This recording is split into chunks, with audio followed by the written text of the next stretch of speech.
What does it take to make workshops work? And how can we facilitate collaboration that sticks and leads to results? My name is Miriam Happness, and with the Workshops Work podcast, I'm on the mission to find the magic ingredients that make workshops work.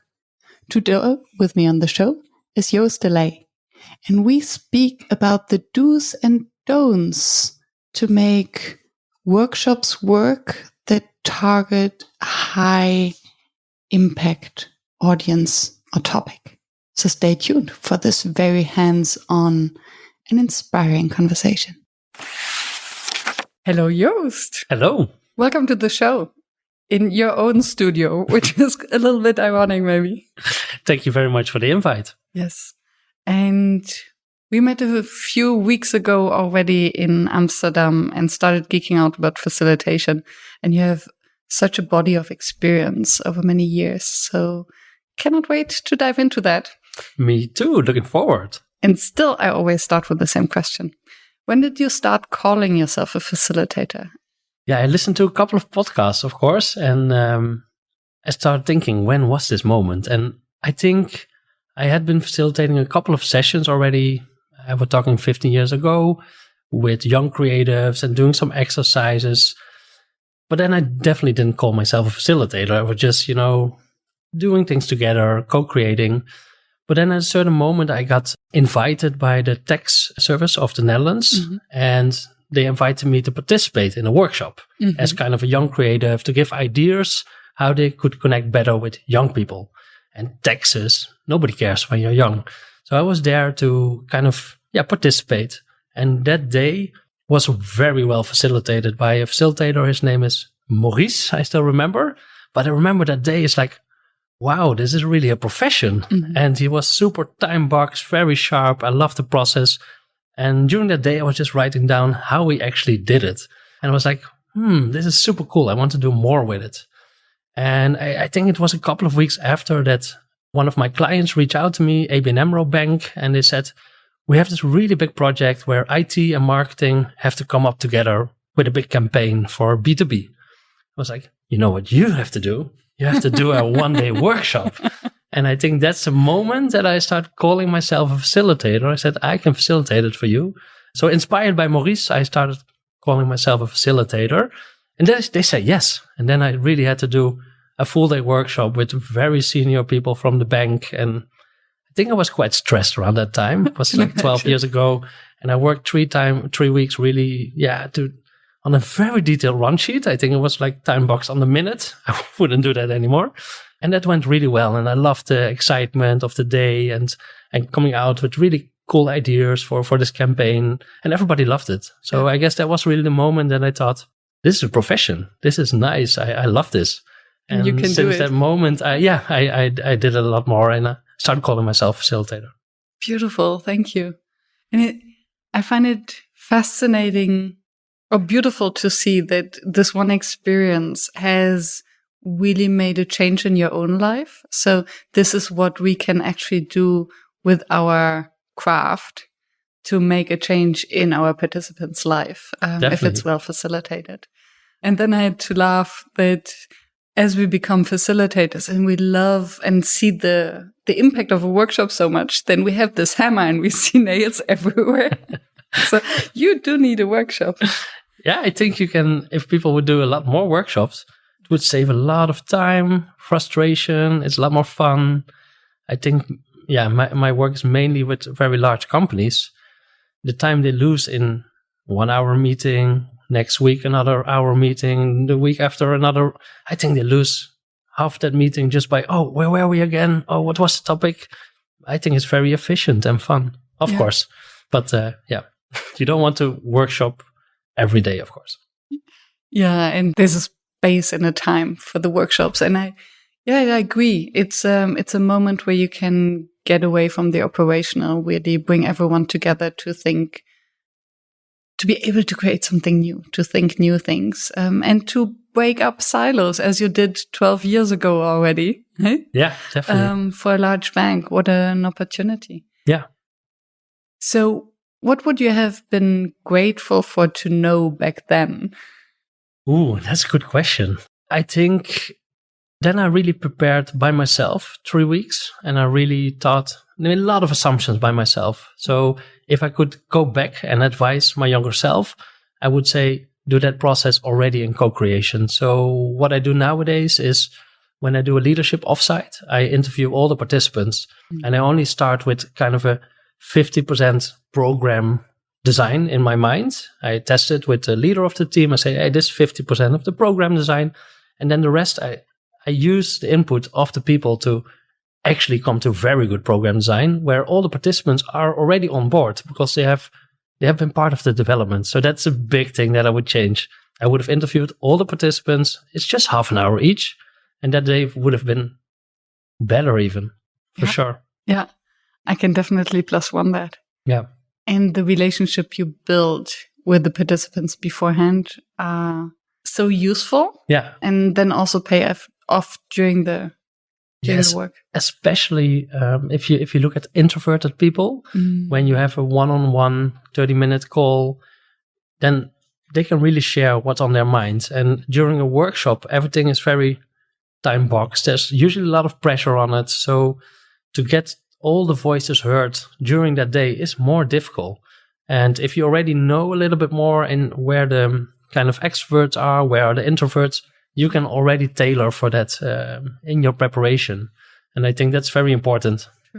Yeah, because you also learn their preferences, maybe some red flags, maybe some issues between the team members. Definitely. Yeah. How open are they? You mentioned leadership offsite. So I'm thinking of very busy people. Yeah. How do they react when you say, okay, on top of the 1-day workshop that we already agreed, I ask you for an additional half hour?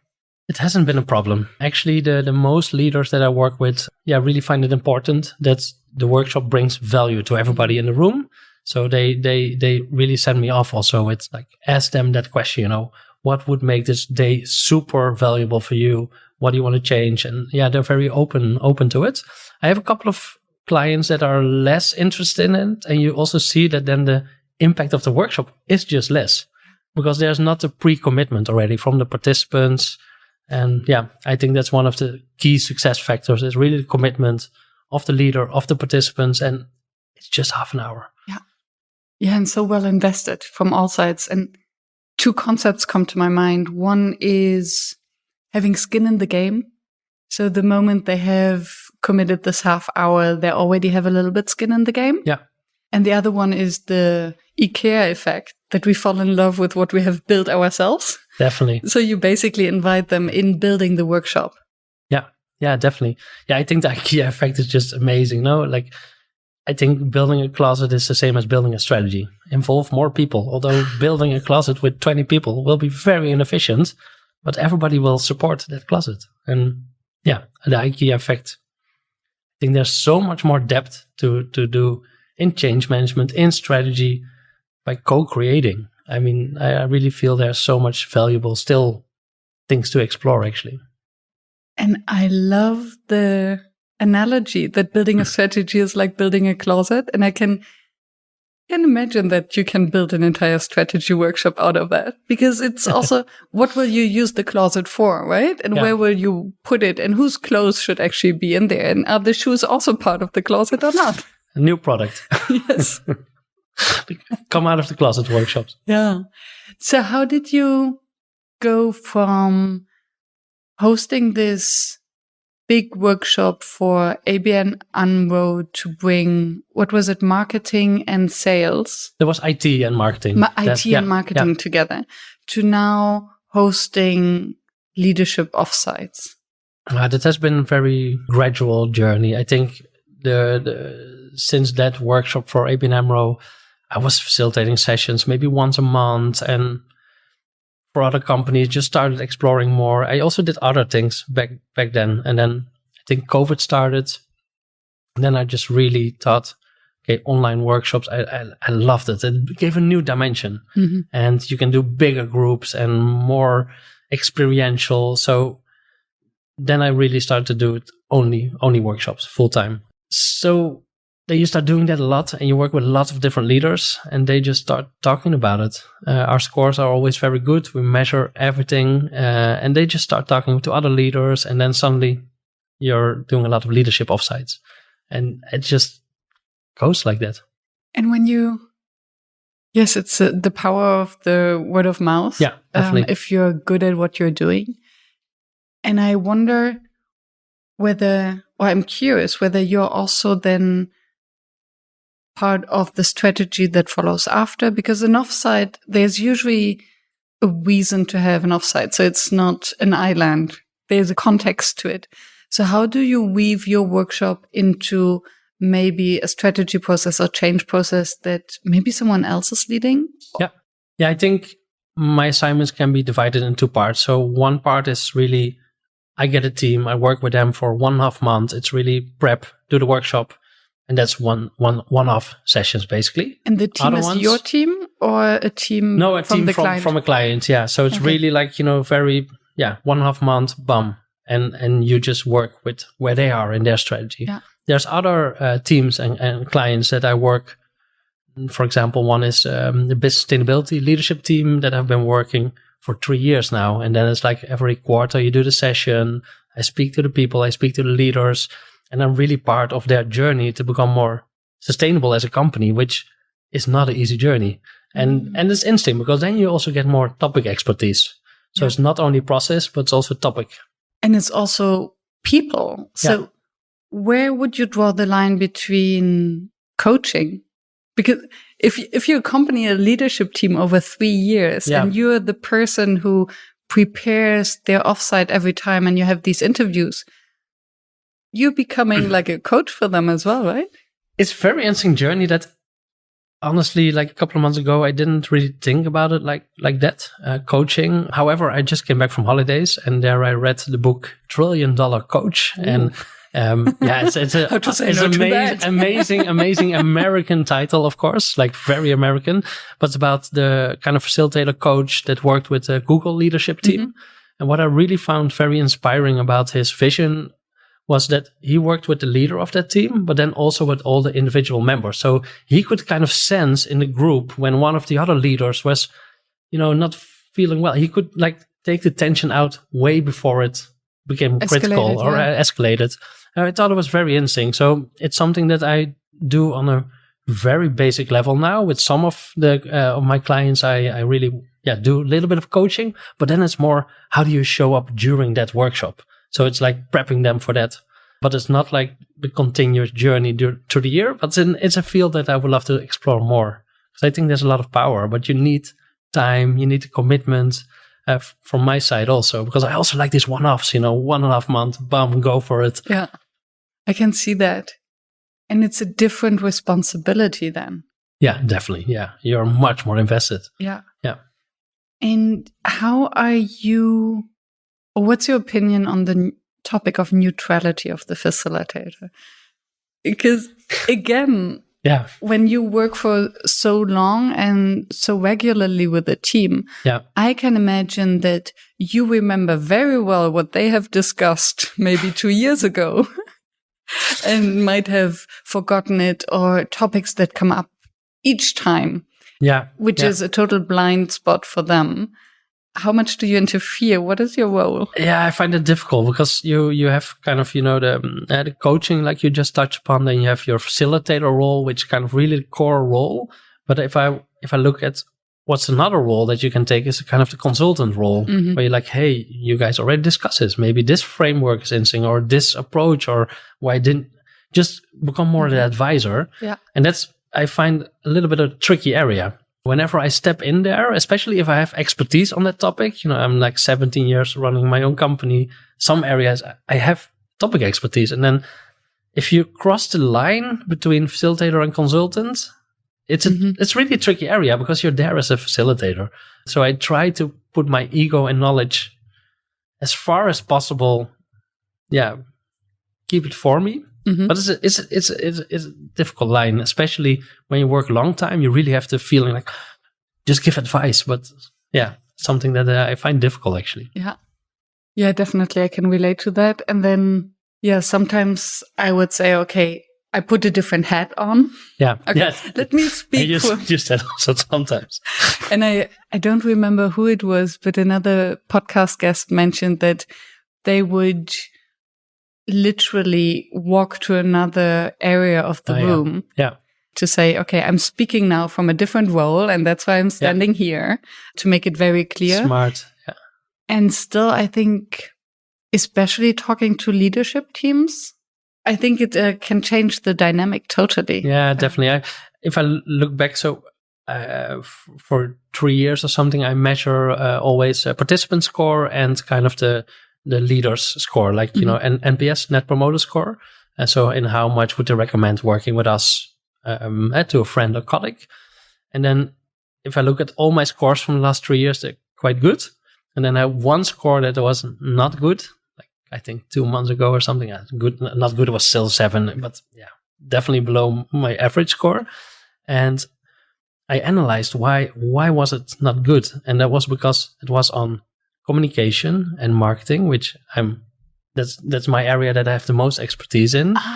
And I think I gave way too much advice and consultancy in that session. And I analyzed it with a couple of participants afterwards. They said, no, it was really nice. But then I dig deeper, and I think it was that I overstep and really was more than a facilitator. Yeah. And that was not, it was a one-off session. I didn't know the team at all that good. And I don't know, I just went way too much in, you should use AI. And like, I went too far there. And it was really interesting because, what is this line between facilitator and consultant? Yeah. I don't want to be a consultant. And you are such a facilitator just by the level of self-awareness to realize where this comes from.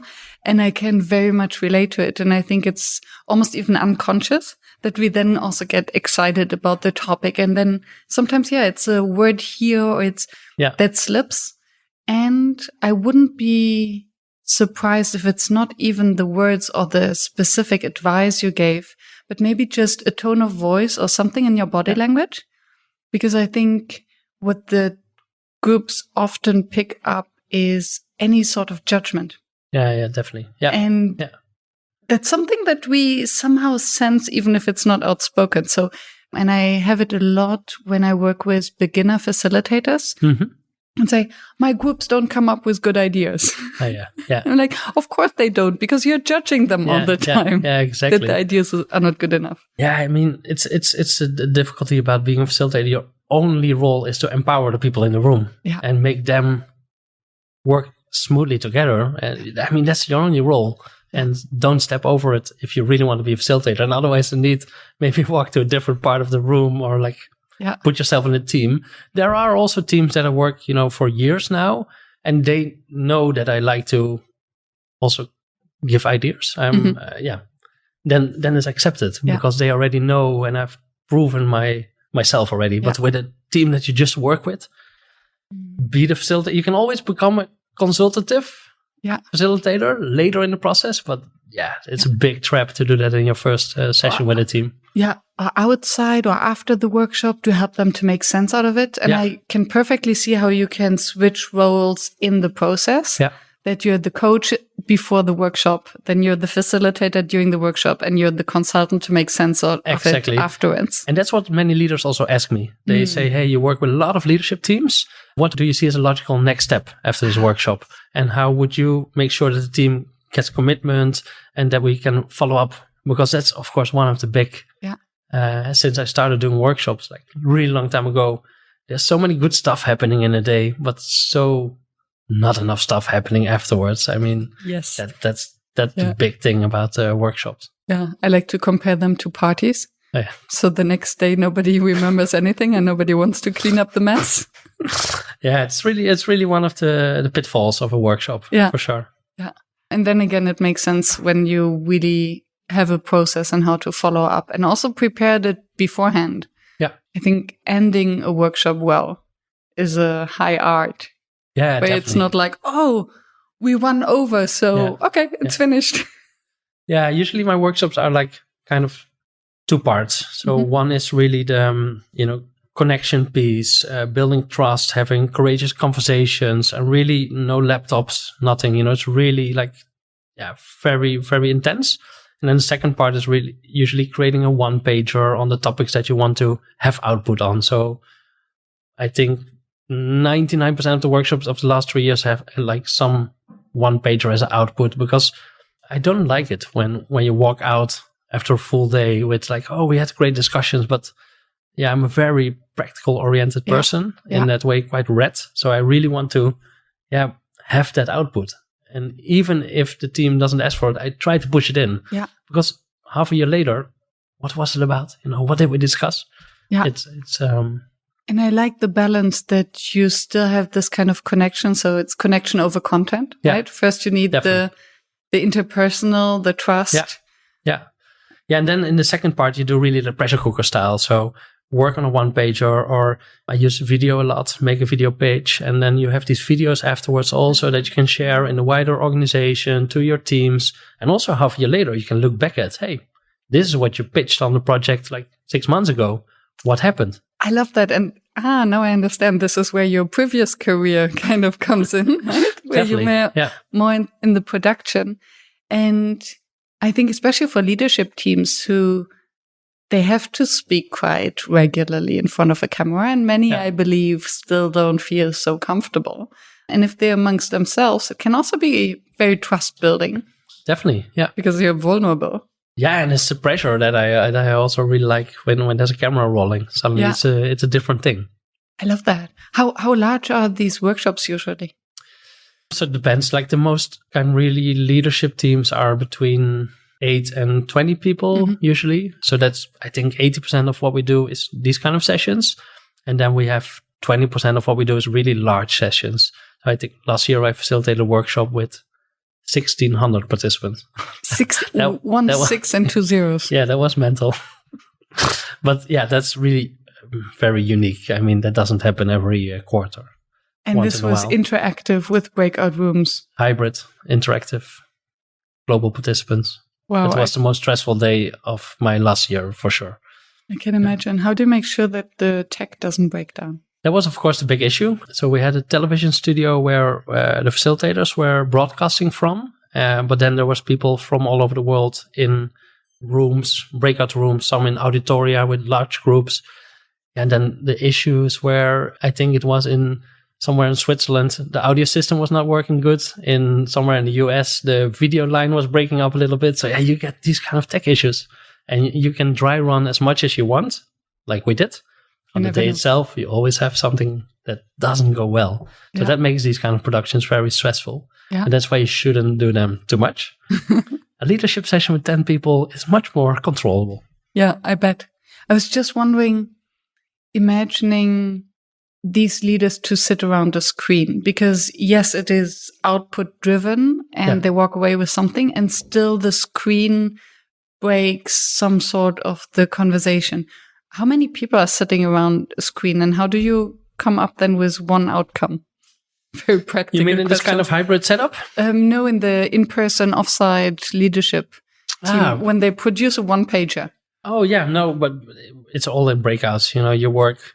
We do a lot of kind of relay stuff. Mm-hmm. So, for example, it's 3 people working half an hour on one pager.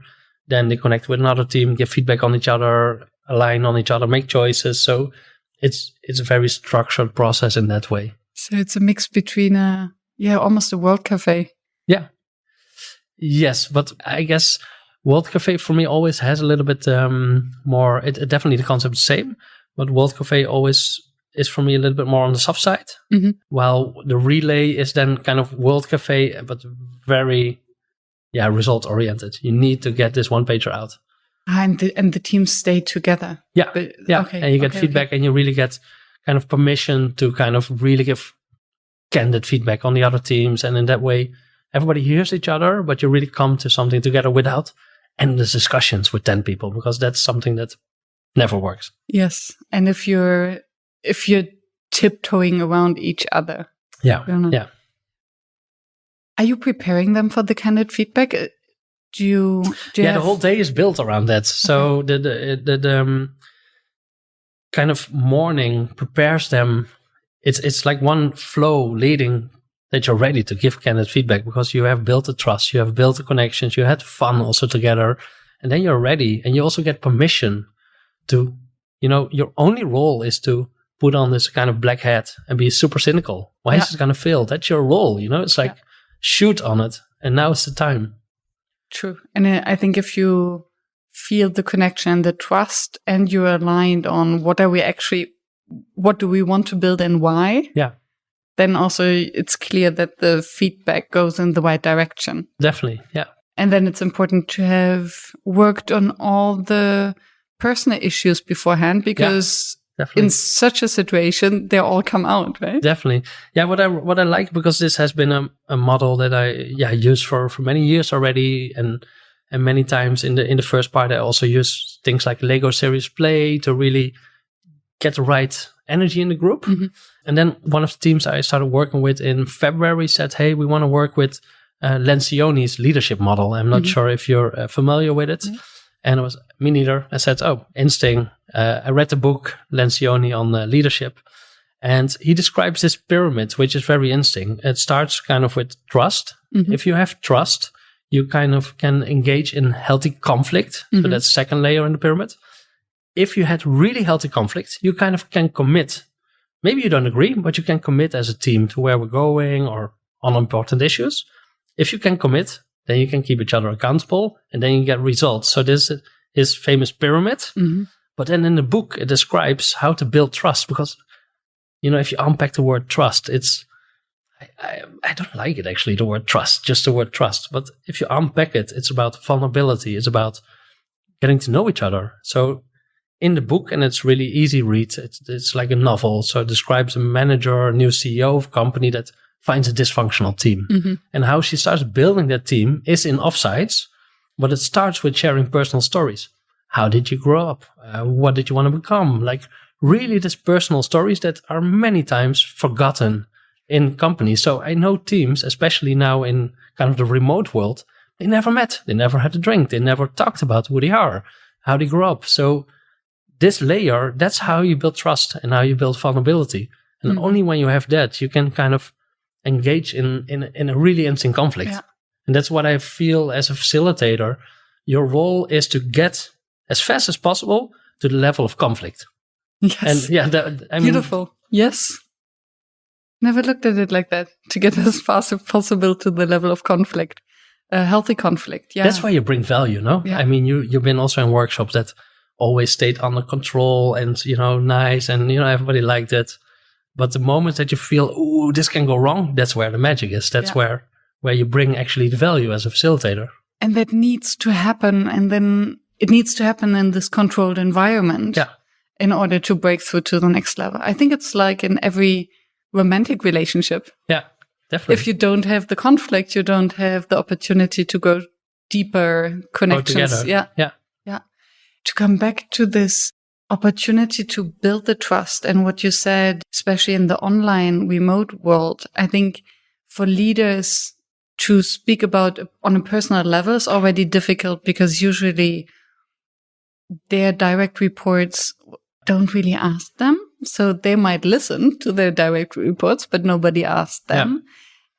And very few actually use breakout rooms or these turn to your neighbor or engage with someone in a normal online meeting or even in any meeting. It's sad, because that's something that I really strongly, and it's proven. It's like basically why the reactions on our online sessions are very good from the start. And that's because normally if you have a 1 hour or 2 hour session with your team or a wider group, many times it's just like half an hour sharing a PowerPoint or something. But if you would, and that's our advice to all leaders, if you would take that PowerPoint, you can still give a PowerPoint, but why don't you make it 5 or 10 minutes and then 20 minutes ask in the Zoom questions or give me feedback on it, or this direction, where do you see bottlenecks, where do you see enablers? People will get much more invested and they will actually also actively listen to this 10 minutes. And I don't understand why these mechanisms are not used too much. And if you look, for example, at Jeff Bezos at Amazon, he says no PowerPoints, and that's smart. Everything is on a one-pager, right? Yeah, at Amazon. Really smart thinking, I think.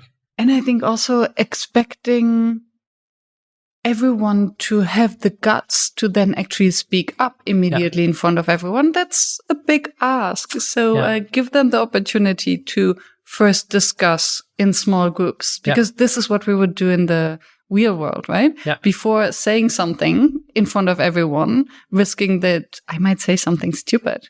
I first exchange a glance, I talk to my neighbor, I do stuff, right? Definitely. And I think we have to replicate that in the online space. The nice thing is, and that's what I find fascinating about the online space, is you, of course, have a lot of tools available that you can leverage to give feedback anonymous or like see where the sentiment of the group is. I mean, tools like Mentimeter, for example. And if you look at when we do very large sessions, we do a lot with Mentimeter. It's just a great tool. You leverage all the data. Yeah. People are scoring. You can say, hey, the 10-minute presentation on the strategy. Score from 0 to 10, how clear you thought it was. Put like 3 bottlenecks. I mean, you can all put it there and it just pops out and emerges. Yeah. And that's fascinating. That's some things that you can also do, of course, offline when you're really in a room, but it feels more awkward to use those tools. Yeah. But I'm trying to do more because I like the effect of it, that you really can get kind of more objective data on the table. Yeah. The fast feedback. Yeah. And now that you mentioned before that you are asking your participants for feedback. That's how you know the Net Promoter Score. Yeah. And I love that. And I think many of us, me included, are not doing this enough. So what are the questions that you usually ask after a workshop, and how do you self-assess, evaluate? Yeah, good question. So we have 2 surveys. It's a type form. It's just one of those tools you can use. And we always close the workshop with it or just before the closure. So nobody ever fills in a survey after a workshop. Maybe the nerd of the group, like 1 out of 20 people. So we always ask it in a workshop. So you build to the end, you put on nice music, give 2 or 3 minutes for the participants to fill it in. And then the leader actually has, on that moment, the survey in his or her email. So they have 2 or 3 minutes to, at the moment, give a score. So that's what we ask. Score it. Then one thing you liked, one thing that could be better, and a thought you want to share. So that's it. That's it. And that's always been the same. And I don't think I will change it because it's fast. Yeah. And I just need to know. And what I can say is like the leaders, our scores are usually between a 9 and a 10 because we deliver also on their original briefing. Participants can be different because sometimes it's a very confrontational workshop. And then some participants are scoring it like really low because it has been a very confrontational day for them. But on average, if we're very happy if a participant scores above an 8, we think it's very successful. Yeah. And a leader 9 or 10. Otherwise, it's not. Yeah, we don't think. Then we actually call them and say, "Hey, you gave an 8. What's up?" So much to unpack. It's interesting that the participants score lower, and I wouldn't be surprised that if you ask them a week later or 2 weeks later, the score might be higher because then it lands and like, oh, or because of this conflict, now I have a better relationship with my colleagues or with the leader, or it initiated something. Yeah. So that's interesting. And it's good to have this caveat in mind. And the other thing is that by designing or by you having an interest of the group to have calm 3 minutes at the end, you must design your session in a way that you actually end 10 minutes in it earlier than expected. Yeah, definitely. So that you have the checkout and the calm down so that you do have the 3 minutes left without everyone saying, what the hell? Yeah, true. You cut us short. We couldn't finish the workshop and now you want us to fill out your survey, right? Yeah. So I love that because you're basically nudging yourself. Yeah, definitely. To be rigorous on the timing to end on time. I still don't like it as part of at the ending. I mean, I still would prefer not to do it, but it's so essential that you capture the data. You learn so much from it. I know exactly why people like our stuff. I know the things that were really great for them. It just gives you so much insights to keep improving. Yeah. However, I still don't like it that you have this really cool flow all day long, and then we have to do a survey. It still feels not great, but it's what we do because you need it. You really need the data, and also there's a lot of times input for next sessions. From the survey, these things came out. Yeah, really, really interesting. And I think this, if you're working on a continuous level with the group, then they will definitely understand it. If it's a one-off workshop, it might be more difficult to actually... It's actually the other way around. Oh, really? Yeah. So for me, when it's a one-off, then the group needs to really give their reactions. Mm-hmm. But for example, the team that I work now 3 years with, I don't ask it anymore because it's just like, yeah. It doesn't take. No, it's, yeah. No, it's really, it's mainly with new teams and you do it 2 or 3 times and then I kind of stop because otherwise it's like super repetitive. Yeah. I just know basically because you know the team. According to you, what makes a workshop fail? I guess commitment. If I analyze workshops that I thought were bad or really not good enough, it was all about commitment. Of course, you look at yourself. So like I said earlier, the workshop that I scored lowest, I think I got too much into the consultant role. Mm-hmm. But then, of course, I analyzed that was part of it. The other part was the leader dropping out the first hour of the workshop. You know, like that kind of commitment. Mm-hmm. And then I had another workshop in Italy a couple of months ago. I don't know, everybody had different agendas. There were more urgent things. So it wasn't that urgent to be together. There was not essential, critical stuff to be decided or to be there. Mm-hmm. And then it also wasn't just a little bit messy, you know, and also there, the leader dropping out. So you have this with leadership sessions that more urgent things pop up. And I really don't mind. I can facilitate around it. I can iterate a day. But when it's a continuous thing during 2 days and you don't feel the urgency in the whole group, that's difficult. And before the session I already had that feeling because I was interviewing the people. And then I should have been much more tough. But yeah, your plane is booked to Italy. Yeah. You're not going to cancel a whole workshop there.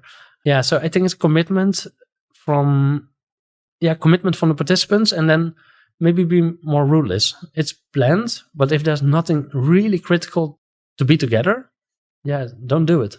Yeah, reminds me of the topic of skin in the game we mentioned earlier. Yeah.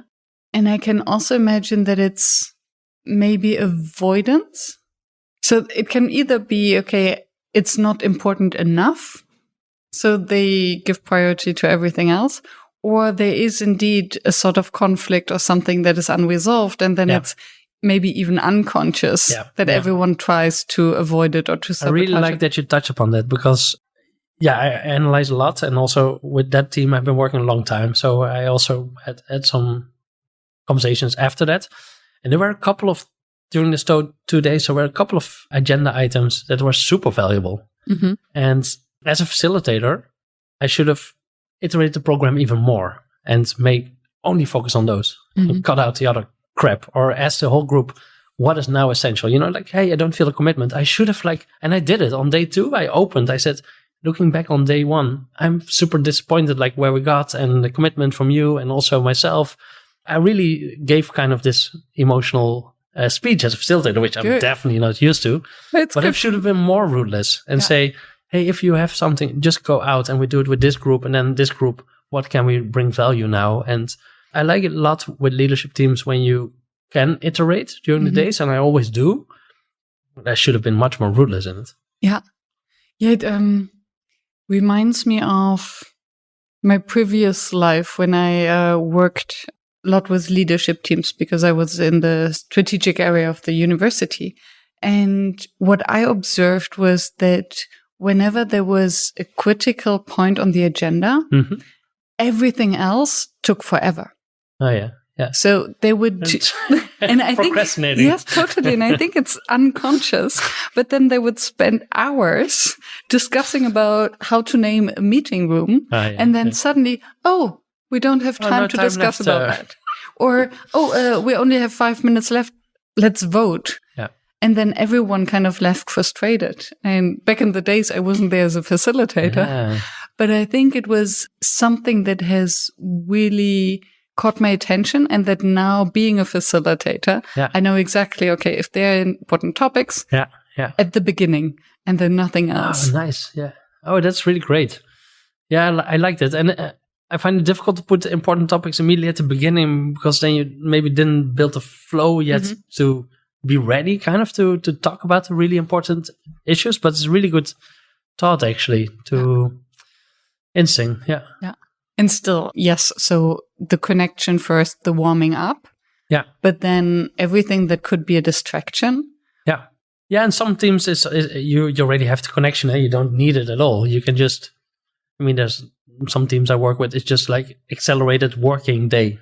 It's like, hey, let's see if we can save 2 months of your time in one day. And because you worked already with them and they are a super high performing team. They trust each other. Then it's really, okay, a very structured time box process, which is also really nice to design. Thank you. Thank you for pointing that out. That yes, in general, we like these kind of openings yeah. But then everyone has its space and we don't have to force it in. Exactly. If it doesn't fit or if we know the group. Yeah. And I've been doing kind of things like design sprints already quite some time. And then I have this concept, sprint in a day. And then I just take one topic and sprint in a day, including prototyping and testing. And you can do it in one day. And people feel so excited that you can get the insights and prototyping and testing in one day. And they're like, is this possible? I love that also, that you really have, okay, yeah, we'll lose ideas, we'll lose a lot. But at the end of the day, you will have a tested concept. That's amazing also. Interesting. Yeah, I was thinking whether the design sprints are actually dead, because who has 5 days? I think the 5-day design sprint is a difficult one, and it was always difficult with my clients. They're large companies; nobody has 5 days, and I'm very fascinated still by the concept, the structure, and now you have really things popping up that are very interesting. I don't know if you know the company Board of Innovation in Belgium. Mm-hmm. I have to shout out to them. They are doing like this AI design sprint where you have synthetic users testing and getting the insights from. So extremely cool things are happening with design sprints because you don't need all the humans even in it more. You can even have AI generated personas. There's a person that did a full design sprint with just AI generated people, which instinct stuff. So I wouldn't say the design sprint is dead, but maybe the 5-day design sprint is also not dead, because I think this concept is super strong. Yeah. If you can spend 5 days, but nobody takes the time. And I must laugh because I had so many conversations with other facilitators whether AI will replace facilitators. And now, while we are all looking in this direction, no, AI is replacing our participants. Shit, they're gone. Now, I think it can really make the role of participants in the workshop very, very interesting, very different. Yeah. I've been experimenting quite a bit with it, and it's fascinating. It's terrifying, but fascinating. Yes. And it's actually a very interesting perspective to look at.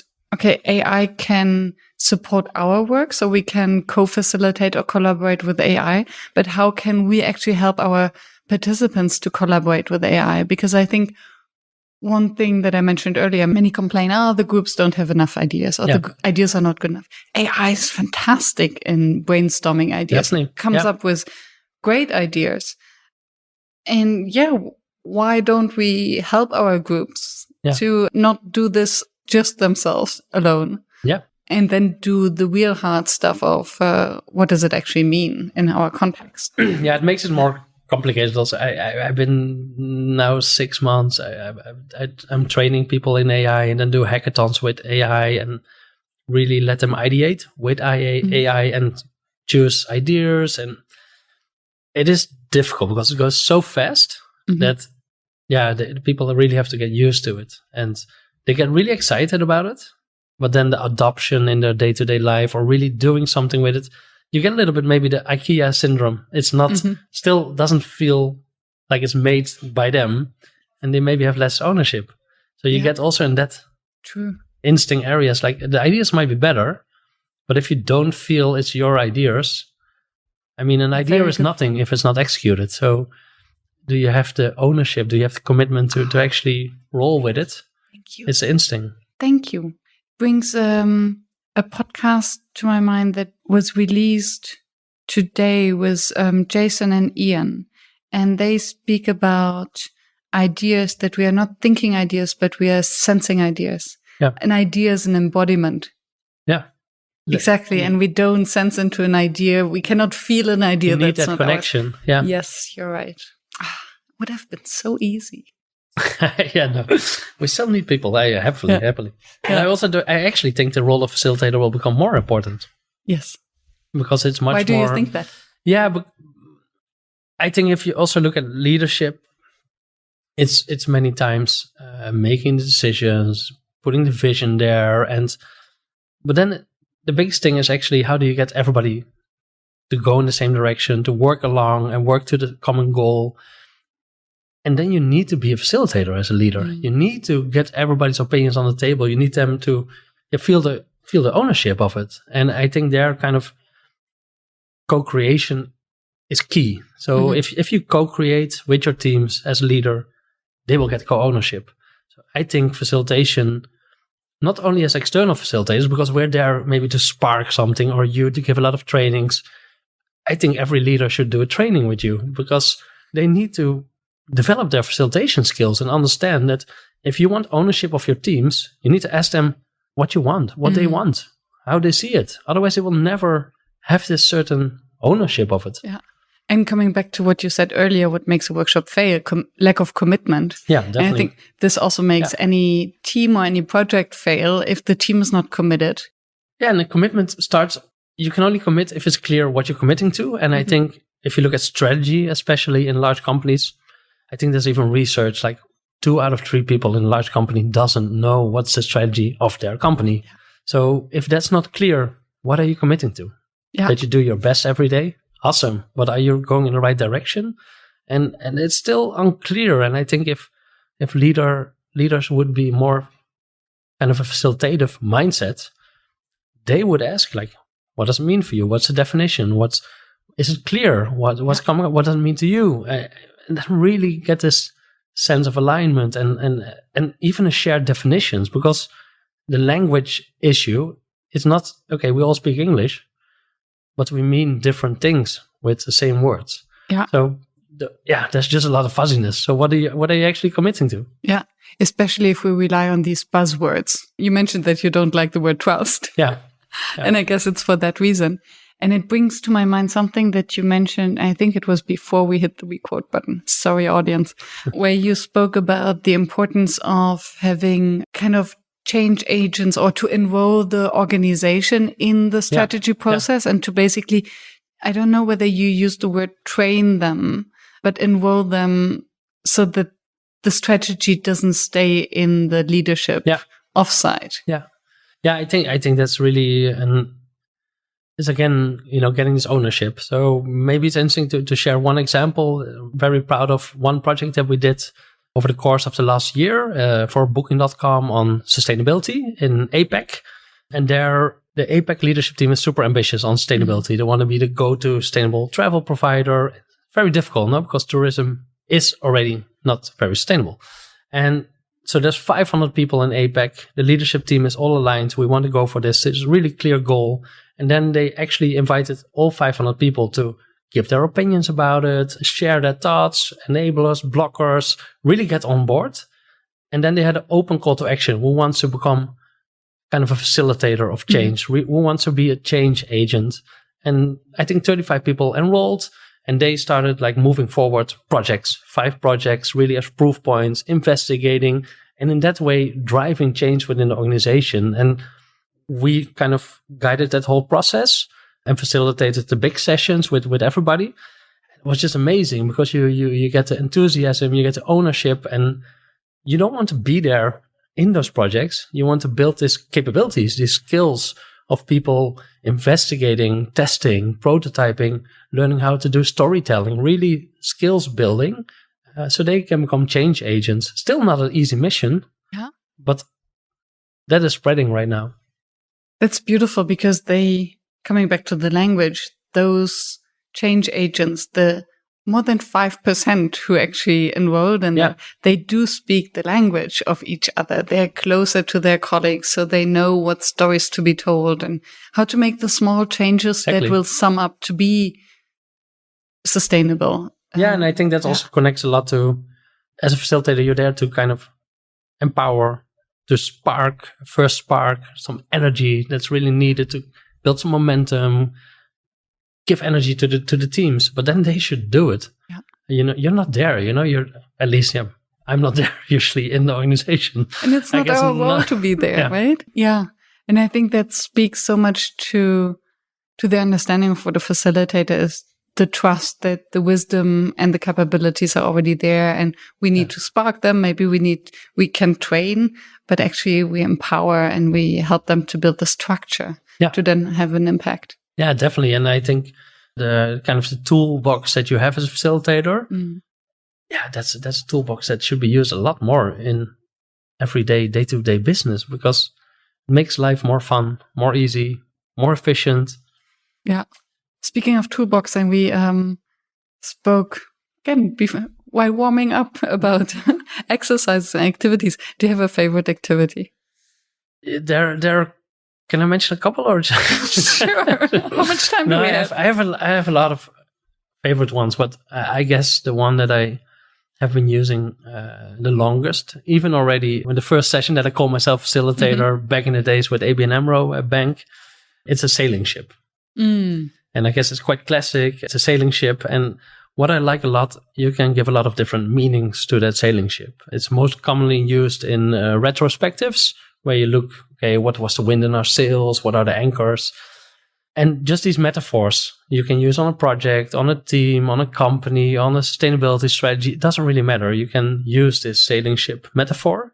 So what's the wind in our sails and what are the anchors?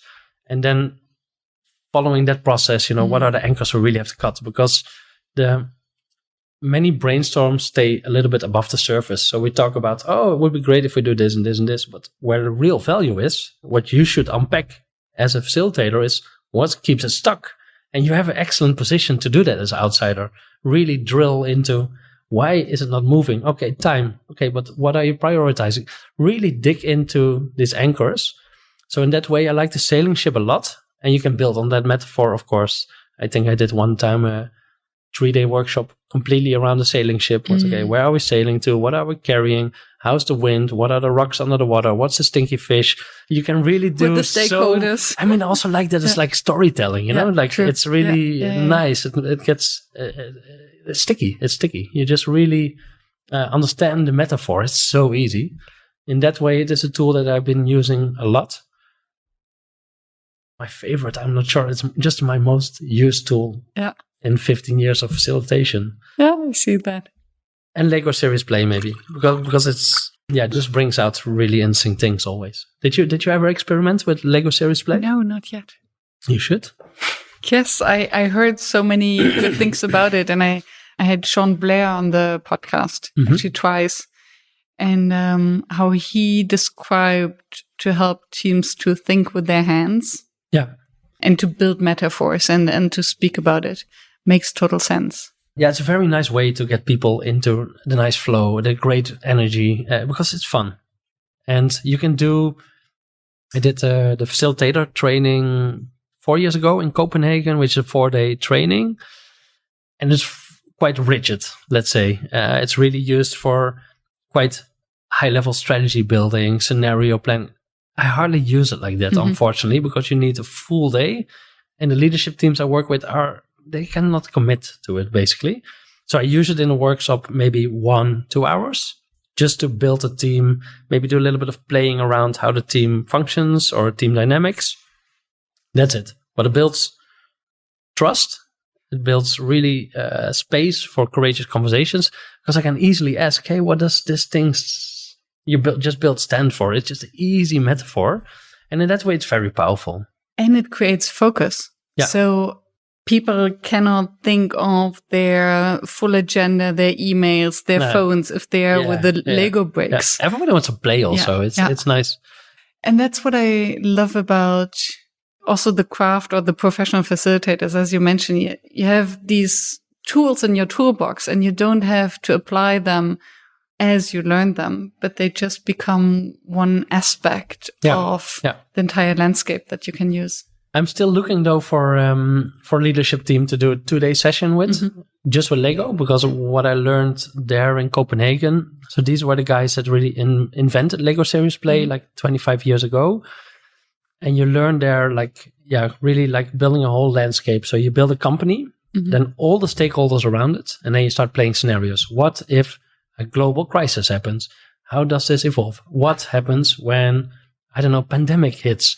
Like what happens? And you really start visualizing the whole scenarios with all the stakeholders around it and the impact it has on the company and the teams. And then it's almost like a constellation. Yeah, it's a constellation. It's a huge constellation. And I still remember the visual from that day. And it was like just a mock-up company, just like an example. And I still remember how it looks and the connections. And it just gets really, it's a really big mind map, which is amazing to have as a visual, because people see different things in their head, but now it's actually one thing. Yeah. And an emotional connection. Yeah. So if there's a leadership team that wants 2 days of Lego, give me a call. Yes. All the contacts in the show notes.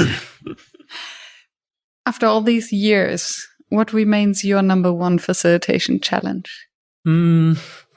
I think I still find it's 2 things. I think the ego part, the consultancies, that still is a challenge for me sometimes. Now I'm getting more experience.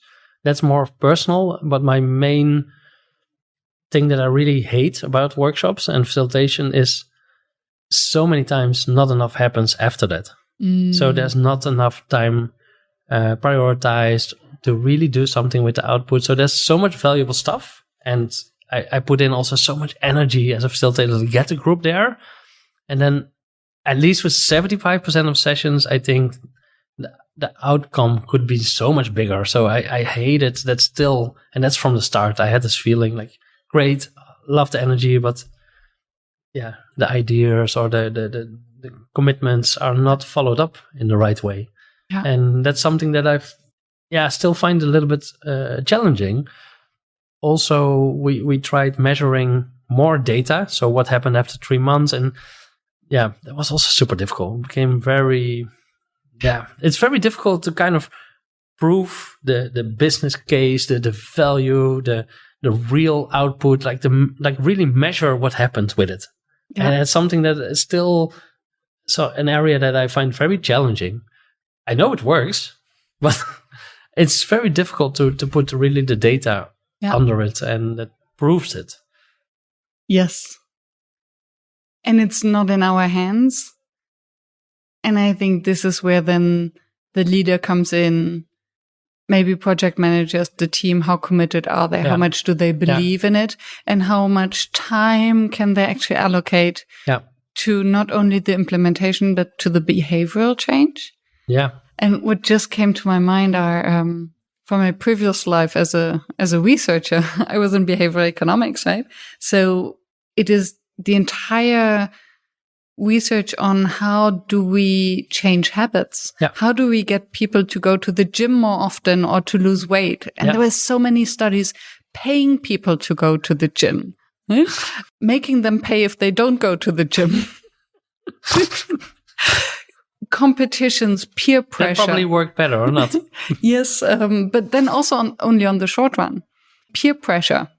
And it's to really have a lasting change. Yeah. I think at the end, it boils down to personality type. Personality type. And really skin in the game. Yeah, personality type definitely. But I think everybody can build a habit. But to build a habit, you need willpower, time investment, and not only willpower. So when you were in behavioral economics, I guess you know BJ Fogg with the tiny habits or now atomic habits, all these books, and it's just taking the small steps and have the triggers on the right moment. And you need the willpower, but that's only 1/3 of it or something, and the rest is like surround yourself with people that have that same habits. But it is difficult. It is really difficult. But I think if you take strategy, if you boil it down to what makes a difference, it's the habits. That would be an interesting area to. Yeah. And then it's actually, because what you're saying means that then it's a design problem. How can we make the time? How can we create the teams that work on this together and can be each other's accountability partners? How can we create the nudges, the incentives? And then you need an entire, design structure around it. We did experiment with these kind of things in a couple of sessions, mainly with kind of building a tiny habit based on BJ Fogg's theory. And then we had buddies afterwards, but we never checked in with the teams how it actually worked. Yeah, we should have done that, but it really is insane. If after a session, if you want to overcome this challenge, like what really happens with the output or the outcomes of a workshop, that would be great to do more. But this time commitment, getting this, really taken very serious, it's not easy. And you really need a very dedicated leader that is going to drive this.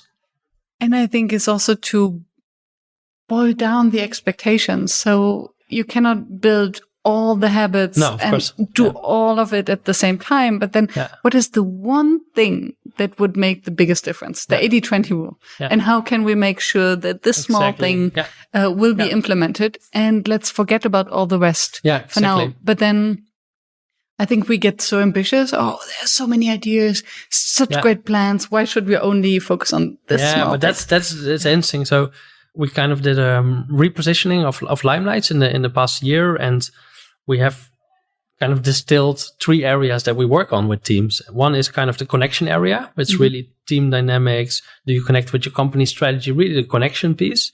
Second one is strategy. Do you have clear strategy, 3-year vision, must wins, really strategy? And then the third bucket is really this one. It's how to accelerate. And then we do exercises as 80-20. Okay, just cut out all the noise and focus on the things that really matter. Habit building, it's really all in the acceleration bucket. If you have good connection, if you have good strategy, then it's about building the habits, the mechanisms, focus, and take out the noise. But that area, not too much teams are ready for that. Yeah, it hurts. And I think to let go, to kill our darlings, reminds me of, I think it's a Warren Buffett to-do list. Mm-hmm. So you write down everything that you want to do. Yeah. You put it into order. And then you look at the first 3 or 5, and all the rest comes on the to avoid at all cost list, because these will be the distractions, procrastination, all that stuff. Yeah, I think this killing ideas, killing projects is very sensitive with many teams. I even talked about this morning when I was interviewing somebody. And last year we were in Warsaw for a workshop, 130 people leadership team, and it was great. We had this concept was an idea from the client, really amazing. It was called cutting the tail. And then they anonymized all projects, and then the teams had to decide which ones to kill. And it was just great because it was not the sensitivity of, hey, John or Maria is owning this topic, sensitive, we cannot know. It was just like, look at the facts. All the facts were presented, and you have to kill now 4 out of 10 projects. Which ones do you choose? And it was really great. Not easy. It took a lot of preparation. Yeah, but because you need to know the metrics. Essential. Yeah. Because then you really want to be sure that you put the right metrics out there. Yeah. And the idea is fantastic. Yeah, it was really great idea, and it worked really well. And did they follow through? Or did they say, oh, actually, yes, everything works, but this particular workshop? I think they actually followed through because it's, again, coming back to the urgency. It was urgent for them to cut some projects. They were doing way too much projects. But many companies are adding priorities, And usually because of sensitivities. And like, oh yeah, this particular project we cannot kill because... You get again the kind of the IKEA syndrome again, like I built this project, I cannot kill it. Yeah. But if you look objectively as much as possible to it, you should. And I think there's actually a mental shift that needs to go on, because I think it's a similar problem that we have with over-inviting people to meetings. Over-inviting people to meetings, over-engaging in projects, not saying no. Yeah. And this boils down to avoiding conflict. And maybe because the trust isn't there, right? Yeah. Yeah, I think in the Netherlands we have this saying, probably it will be terrible if I translate it. Something like doctors that are not like, hard, like soft doctors, make stinky wounds. So if you, I probably translated it in the wrong way, but you get the point, I guess. And it's, if there is like a wound on your arm and you don't have any medicine or hospital, take a lighter and burn it and it will be good. Yeah. If you just like put a little bit of water on it, you have to be hard sometimes. You have to be clear, kill things. And it's really, I work with lots of leadership teams, these killing projects. All of them have a big issue with it. And also with deep prioritizing. It's a big issue because they do put on new priorities, and also leadership above them has, new priorities, we have to prioritize. But the word deprioritize is not a very common. Yeah. And I think if we just look in the mirror and at our own lives and projects, and what gets our attention grows. And for me, it was the moment that I decided what not to do anymore, realizing what doesn't give me energy. Suddenly, the stuff that I did commit to do started growing. Yeah, definitely. I know this saying no is a very it's a challenging one, no? Saying no. Yeah. And for me also personally, it has been one of my challenges because I'm a very enthusiastic person that loves to say yes. And I was earlier this year. I was in Mexico. You don't see it anymore, and the podcast viewers definitely don't see it. But I have actually a little no tattooed here on my arm to say more no, because it brings. If you say yes to everything, you say no to your own priorities, Yes. and it's something that is super difficult because you don't want to become this no person. But still, if you do, and a no can feel like a gift. I think also to others. I think clear boundaries. Then also, so I'm totally with you. I'm also learning to say no more often. Maybe I also need a tattoo. I need it bigger because it's not really helping, to be honest. No, on your forehead. I think communicating our boundaries and our no's then also gives permission to others to communicate theirs. Yeah. And I think if you can trust that the other person will say no, I think especially in group dynamics and group context, if I can trust that you will say no if it's too much, then I can offer as much as I want. Yeah, exactly. Without thinking on your behalf or tiptoeing. Yeah, is it good for you? Can you really handle it? Yeah, no, it's definitely an interesting point, and it's just very challenging because you're kind of wired to be positive, be enthusiastic, and say yes. I mean, for me as a facilitator, what I find frustrating if I look at people dropping out of a meeting sometimes, like out of a workshop, and then it's a leader itself. It's like, could you not say no at this moment? Your team is here. Like, should you not have said no? But sometimes it's not possible, apparently. But I think no makes you a stronger person. Totally. And it sets, you show what you stand for. Yeah. And everyone's day has 24 hours. Yeah. So I don't have time is not an argument. I have different priorities. Yeah, that's always the case. Yeah. And I think also if you want to become a better facilitator, you probably recognize this, that you get a brief from a client that's we want this, we want this, we want this, we want this. And if you say yes to all four, it won't be that great of a session. Yeah. So you have to say no to 2 out of those 4, or maybe even 3 out of those 4. It's really, it will make your sessions a lot better. And your clients will love you more for that. Yeah. But it's difficult, to stand up. And I mean, I think that's also looking back at quite some facilitation. I would say less is more is definitely one of my big learnings that I still have to remind myself on, because I'm also used too much in the day, less is more, because it always plays out that there are some topics that need more time. It's always like that. Yes. So true. Wow. Yeah. Thank you. Yeah, it was really great talking to you, Miriam, and we'll speak soon. Absolutely. Thanks, Joost. Thank you for staying tuned and for listening until the very end. I hope that you found the inspiration and the wisdom that you are looking for. And I hope that you will subscribe to the show so that you never miss any of the interviews with another inspiring facilitator from across the world. I'm devoted to continue this podcast and to deliver weekly an episode that maintains the quality that you expect and you deserve. And if you would like to help me to maintain this quality and to keep the podcast free, please help us. Visit workshops.work/support to make a small donation to keep the podcast free. Thank you so much. I hope to be in your ears next week.